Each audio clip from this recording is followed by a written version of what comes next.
Here's one from the Washington Times, Rowan Scarborough. Pentagon orders commanders to prioritize climate change in all military actions. So women in combat and same-sex marriage and prioritizing climate change, slashing the military, slashing R&D. Military's being eviscerated, ladies and gentlemen, from top to bottom and inside out. The Pentagon is ordering the top brass to incorporate climate change into virtually everything they do, from testing weapons to training troops to war planning to joint exercises with allies. The new directive's theme: the U.S. Armed Forces must show resilience and beat back the threat based on actionable science. It says the military will not be able to maintain effectiveness unless the directive is followed. It orders the establishment of a new layer of bureaucracy, a wide array of climate change boards, councils, and working groups to infuse climate change into programs, plans, and policies. See, this is what the Marxists are good at: indoctrination of an ideology. And so they insinuate themselves into every level of society, in this case, every level of the Pentagon. They're doing it in our public school systems. They're doing it in our universities and colleges. Why do you think 80% of the young people who were voting in New Hampshire in the Democrat primary voted for Bernie Sanders? Day in and day out, every day. They're being brainwashed. They're being pushed into groupthink. 80% of the people vote for anything?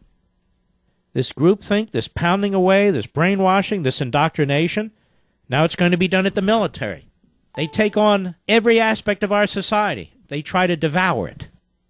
The Pentagon defines resilience to climate change as ability to anticipate, prepare for, and adapt to changing conditions and withstand, respond to, and recover rapidly from disruptions.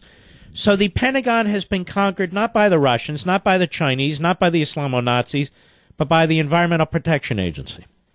In essence, the Pentagon now reports to the Environmental Protection Agency, meaning it now reports to the environmental Marxists, the enviro-statists, as I call them.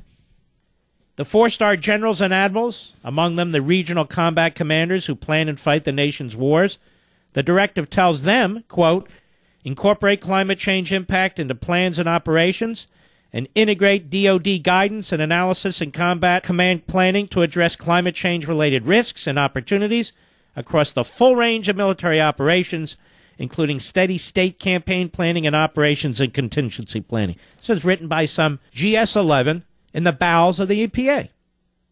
The directive, Climate Change, Adaptation, and Resilience, is in line with Obama's view that global warming is the country's foremost national security threat, or close to it. Obama says there's no debate on the existence of man-made global warming and its ensuing climate change. Supporters of this viewpoint label people as deniers. But there are stubborn doubters.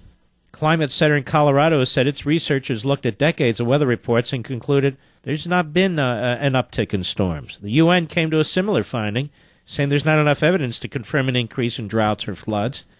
A previous Pentagon report on climate change attributed Superstorm Sandy to climate change. Dakota Wood, a retired Marine Corps officer and U.S. Central Command commander, said the Pentagon is introducing climate change right down to military tactics level. Right down to military tactics level? That's on the field of combat. By equating tactical actions of immediate and short-term utility with large-scale strategic-level issues of profound importance, the issue of climate change and its potential impact on national security interests is undermined.